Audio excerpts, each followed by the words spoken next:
On peut discuter, OK? Sans s'essouffler. Tu sais, si vous marchez tellement vite sur votre tapis, reprenez votre souffle tout le temps à tour de bras. Non, là, vous êtes en train de muscler votre cœur. C'est pas parce que c'est pas bon, c'est parce qu'on va le faire tantôt sur le plancher de travail. OK? Là, on est en allumage technique. Alors, quand on marche sur le tapis ou on fait le vélo, peu importe quoi, OK? Le système nerveux central reflète directement au cerveau l'information en lui disant « Hey, buddy, allume, mets-toi ces grosses, on est au gymnase. » Ah, OK. Là, le cerveau, il allume. Il dit « OK, je suis au gymnase. Je me prépare à faire de l'activité physique. » OK? C'est pour ça que faire du tapis ou de l'elliptique ou ce que vous voulez pendant des heures de temps ne vous aidera pas nécessairement à atteindre le physique que vous voulez, parce que votre corps se garde toujours la réserve de savoir qu'il ne sait pas combien de temps vous allez rester là. C'est pour ça que la filiale énergétique de faire des intervalles est la meilleure. T'sais, vous y allez, vous arrêtez, vous y allez, vous arrêtez. OK, le corps, il fait comme OK, donc il y a un intervalle. Si vous le faites en mode aérobique continu, OK, à lactique, évidemment, on s'entend. Je ne connais pas bien de monde d'un gym qui se donne jusqu'au lactique, là, on s'entend. La phase lactate est souvent assez sautée. Donc, je vous dirais à partir de... Quoi? Je pars, monsieur le régisseur, je parle de la phase lactate. Sauter, ça ne s'adressait pas à personne d'autre. Oui, finissez votre café. Et lui, c'est un gars spécial. Hein? Faut faire des rencontres cette année. Hein? Faut que vous trouviez quelqu'un, faites quelque chose. Hein? Bon. Là, c'est l'émission du show du pro, là, puis je le sais que vous avez une vie sociale, mais à matin, c'est pas le sujet. Bon, merci. Excusez, bon, j'aime bien monsieur le régisseur. OK, donc l'idée là-dedans, au travers de tout, du moins, c'est d'être capable d'identifier que le fait de marcher en ligne sur un tapis en continu va faire en sorte que le cerveau, OK, ne sait pas si vous allez en faire 2 minutes, 2 heures, 2 jours, 2 semaines. Alors, il ne brûle pas d'adiposité. OK? C'est parfaitement observable, c'est parfaitement réaliste. Il y en a qui me disent, tu brûles des calories. Ben oui, j'ai encore du monde qui vient de me dire, j'ai mis 2 mains là, sur le tapis, là, c'est poigné, puis j'ai brûlé 400 calories. La machine, elle te connaît-tu?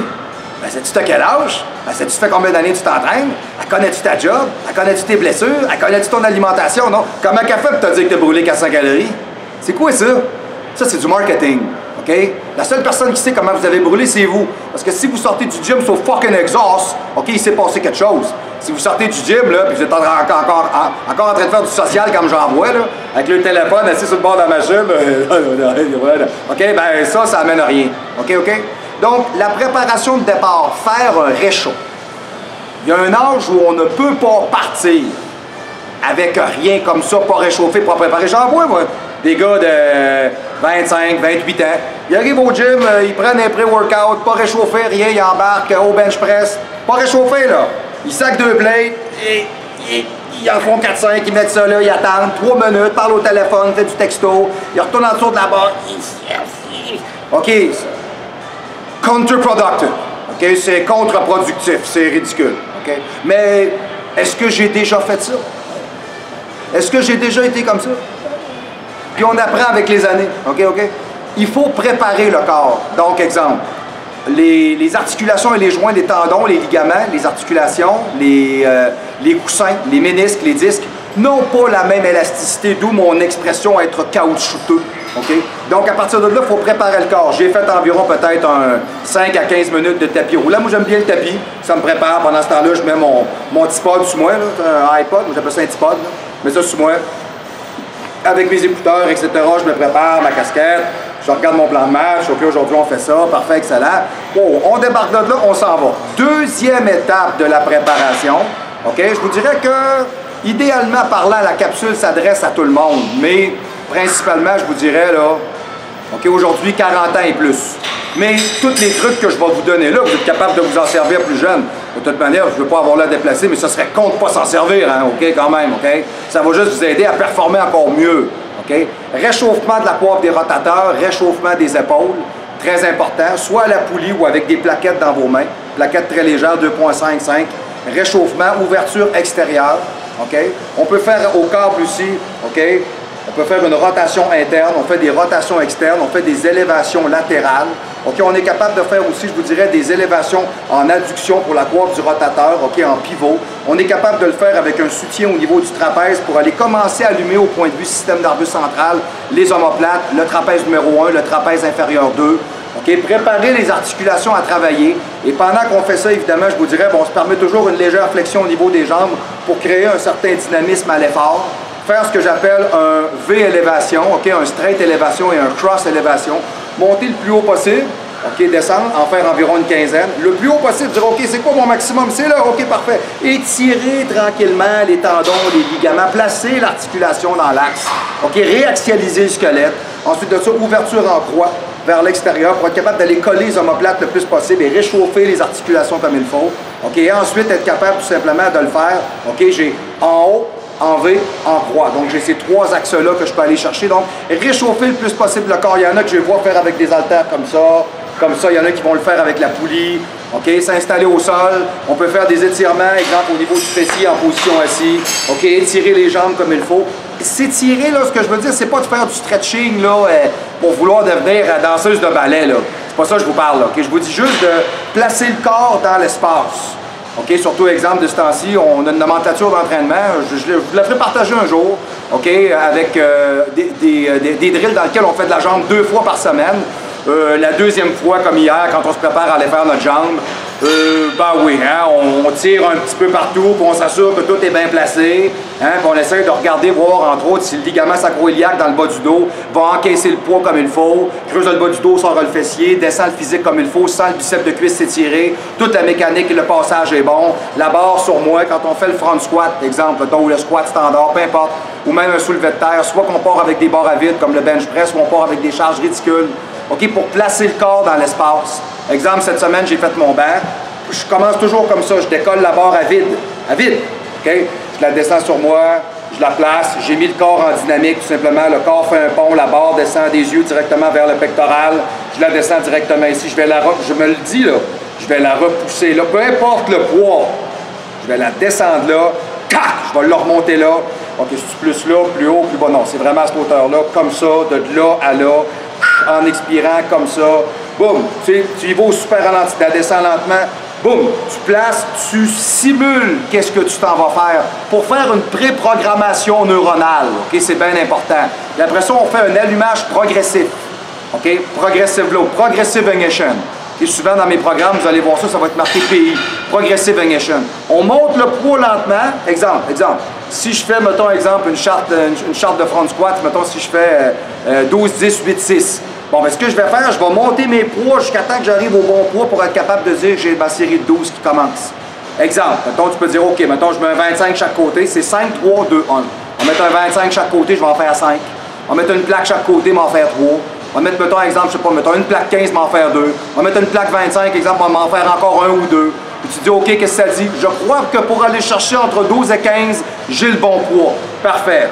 La ceinture, les straps, la gorgée d'eau, on se prépare, on s'installe, les écouteurs, tings. On met Slayer, on est parti, on s'installe en dessous de la barre, et on décolle. OK? Le cerveau connaît deux choses à ce moment-là. Quel est le mouvement? Combien ça pèse? OK? Il faut absolument que la boîte électrique soit au courant de ce que vous allez faire. Je vais vous le donner en mille. Tous les auditeurs du show du pro, vous allez m'essayer ça cette semaine. OK? Alors, regardez bien. Vous allez observer une chose. Quand vous partez avec une charge qui est relativement lourde, exemple, ça c'est une erreur que je vois souvent au bench press. OK? La personne à part, l'homme, la femme, peu importe. OK? Il part avec une charge X. On va prendre l'exemple des gars, parce que les gars, le bench press, peu importe, c'est comme un culte un peu. Donc, ils vont mettre une plaque. Ils vont en faire une vingtaine. Il met ça au rack, il met 2 plaques, il part. Et ils se surprennent que la première série soit plus dure que la deuxième. Il fait la première, il en sort peut-être bien 6-7, au pic-papel. Il l'accroche, il prend un bon 2 minutes, facile. Okay, si c'est pas 2 minutes et demie, 3 minutes à jaser avec la fille à côté, là, ou à faire du téléphone, ça s'apprécie. Aïe, c'est Roger! OK, bon, peu importe.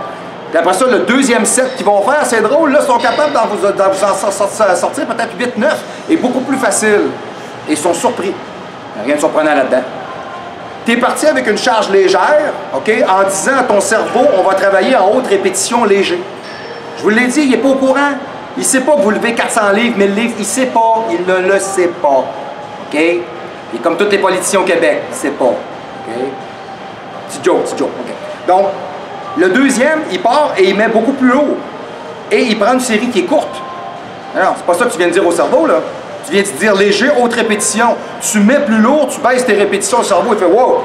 il n'est pas préparé à ça, il n'a pas compris. La deuxième série, ben là, par exemple, il vous a suivi. Là, il savait que c'était ça, donc ça se fait beaucoup mieux. Morale de l'histoire, OK? Le Progressive Ignition, peu importe l'âge que vous avez, OK, est toujours une méthode qui est excessivement valable. Par contre, je vous dirais, passer 40 ans, c'est pas une méthode, c'est une obligation. OK? Préparer le corps à encaisser de la charge. Faire des tests avec des poids. Exemple, mettons, comme quand je travaille avec le Vezenet, OK, au Mega Gym, OK, puis on fait du bras, bien, on part toujours avec une charge XYZ, on regarde, passe ça à l'autre, OK, toi, qu'est-ce que t'en penses? Pas mauvais. Il va en manquer peut-être un peu, parfait, part avec l'autre. On est trois, on est une équipe de trois, là, OK? Donc, on y va tranquillement, pas vite, puis on valide, OK, qu'est-ce que t'en penses? Il en manquerait peut-être un peu, OK, parfait, monte d'environ peut-être 15-20 livres, check, passe à l'autre, puis pour moi, c'est bon. L'autre à côté, pour moi, c'est bon. Par exemple, ça arrive même des fois de dire, OK, toi, c'est bien, toi, c'est bien. Non, pour moi, ça va être trop lourd, je garde la première. OK, tu sais, cet orgueil-là, passé 40 ans, n'existe plus. OK? Parce que vous voulez avoir des résultats. Vous ne voulez pas vous démembrer, vous voulez bâtir. OK? Vous ne voulez pas vous détruire, vous voulez construire. Donc, il y a des choses dans votre tête que vous n'essayez plus parce que vous savez que c'est innocent. OK? Tu sais, de la misère à décoller 3 plaques du sol, fait du soulevé de terre. On monte à 4 plaques 25, je l'essaye! C'est sûr que tu n'es même pas capable de décoller 3 plaques. Je vais l'essayer! Ouais, à 20 ans, t'es cave, tu fais ça. À 40 ans, ça fait longtemps que tu as compris que ça ne marchait pas, là. OK? Ouais. Donc, le réchauffement, allumage de la boîte électrique système nerveux central, SNC, préparation articulatoire, préparation au mouvement et à la charge. Tout ça est une obligation pour être capable de performer sans se blesser. Inévitablement, c'est inéluctable à votre entraînement passé 40 ans. OK? Premièrement. Deuxièmement, ensuite de ça, ben, il y a une chose qu'on va faire, c'est qu'on va se donner un volume d'entraînement qui est bon, qui est valable. Et ne pensez pas que parce que vous avez cet âge-là, que vous ne pouvez pas vous entraîner aussi fort qu'avant. Au contraire, votre corps est habitué d'encaisser de la charge. OK? Moi, aujourd'hui, je suis en meilleure forme et en meilleure capacité que je l'étais à 25 ans. La seule différence, c'est qu'à 25 ans, j'étais capable de souvent tenir des poids beaucoup plus lourds, beaucoup plus longtemps, OK, sur des longues périodes. J'étais capable de faire, mettons, exemple, des périodes de lourd pendant 6 mois, 8 mois. Et aujourd'hui, à l'âge que j'ai, je vous dirais que quand j'ai fait un 4 à 6 semaines de très lourd, même, je vous dirais, parce que moi, j'étais un gars qui se dépasse assez vite, puis j'étais un gars qui est un enragé profond. Okay? Donc, quand j'y vais, puis je me tape directement pour dire que je vais vraiment exceller dans ce que je fais et que je vais vouloir atteindre un pic, OK? En 4 semaines, en 4 semaines, dans mes 4 semaines, j'ai atteint mon objectif. Et après 4 semaines, de toute façon, c'est pas mes joints qui me ramènent, c'est mon système nerveux central. Je suis monté, je suis arrivé au maximum de ce que je voulais. Parfait, OK, on fait quoi? Bon, ben regarde, on change d'idée. Parce qu'il faut périodiser, la fameuse périodisation, OK? Être capable de faire de la masse métrique, du powerlift, faire de la haute intensité, de l'endurance, du circuit training, être capable de toucher à tous les types de modes d'intensité, du double contraction en haut, en bas, des pics, mon Dieu, des positionnements de pieds différents, des mouvements en 1,5. Mon Dieu, il y a tellement des mouvements seulement un quart. Je regarde encore des vidéos de Tom Platt cette semaine. On a essayé des trucs très intéressants. Je vous les ferai partager. C'est des gars des années 60-70, OK? Ça n'a rien à voir avec ce que vous voyez aujourd'hui, avec 24 pouces de bras et les épaules qui embarquent d'en face, tellement qu'il est pompé. Puis tu te demandes quand il va à la balle, tu te demandes comment il fait. Tu sais, tu comprends pas, là. Tu sais, voyons non. Hey, le gars, il cote à 6000 calories. Voyons, ça n'a aucun bon sens. Puis off-season, t'as 10 000. T'es-tu commandité par une ferme laitière? Tu sais quoi, t'as-tu des vaches dans ta cour? Tu vas-tu les débiter à tous les demi-heures te faire un steak? Tu sais, c'est complètement débile, c'est débile, OK? D'ailleurs, c'est pas des gens qui vivent très vieux, hein? Puis quand ils passent le 40-50, regardez de poillon d'air, vous allez commencer à comprendre. Ils sont bagonés, pas à peu près, OK? Donc, je vous dirais, moi, je veux pas être un fini comme ça, puis un perdu, OK? Qui s'est tellement dosé que quand il parle, yeah, babe, you know what? You know my baby. Avez-vous déjà vu Ronnie Coleman? OK, là, j'ai regardé Génération Iron il y a pas longtemps, là. C'était quand il était assis comme ça, là, il a les yeux grands comme ça, bien vitreux, là. Yeah, baby, I tell you, man, yeah. Yeah, I know it, baby, yeah. Oh, yeah? Là, l'intervieweur, il parle, là. Il le regarde même pas. I know, yeah. Tu sais, tu fais comme, hey, non, je veux pas ça, là, j'en veux pas, là. Hein? Tu sais, s'il fallait que je ressemble à ça, je pense que j'irais me flinguer, la putain, là, ouais, là, OK. C'est pour tous mes amis français, ça. Une petite introduction ici. Là. J'essaie de faire de mon mieux, hein, OK? Mais avec mon gros accent québécois, vous m'excuserez, mais je vais le garder. Parce que je crois que c'est l'information qui passe d'abord avant tout, c'est ce qui est important. Ah putain, la ouais, ça serait chier, la ouais! Hein? La ouais, c'est pas mauvais quand même, hein? Je fais un effort, OK? OK. Alors, on fera le tour et ça fera la rue Michel. Et voilà. C'est bon, hein? C'est bon. Hein? Vous voyez, je suis pas si pire. Je le sais que je suis pas super bon, mais au moins j'essaye, bon, quand même. OK, right. On revient. Donc, il y a toute une préparation qui est à faire, OK? Beaucoup de repos, beaucoup de récupération. Passé un certain âge, je vais vraiment proposer et préconiser aussi certains types de suppléments alimentaires qui sont d'après moi des incontournables, OK? Dont l'oméga 3 pour contrer l'inflammation, pour être capable aussi en même temps d'avoir un taux de sucre dans le sang qui est optimal et des artères qui sont en meilleure santé sans aucun mauvais dépôt, OK, à l'intérieur, OK? C'est bien important, OK? Souche graisseuse, dépôt de matériel défectueux à l'intérieur des artères, OK? Mauvais cholestérol qui colle, etc. Plaque athéromateuse, OK? Due à l'artériosclérose, etc., etc. Des problématiques sanguines. Alors, on n'en veut pas. OK? C'est super important.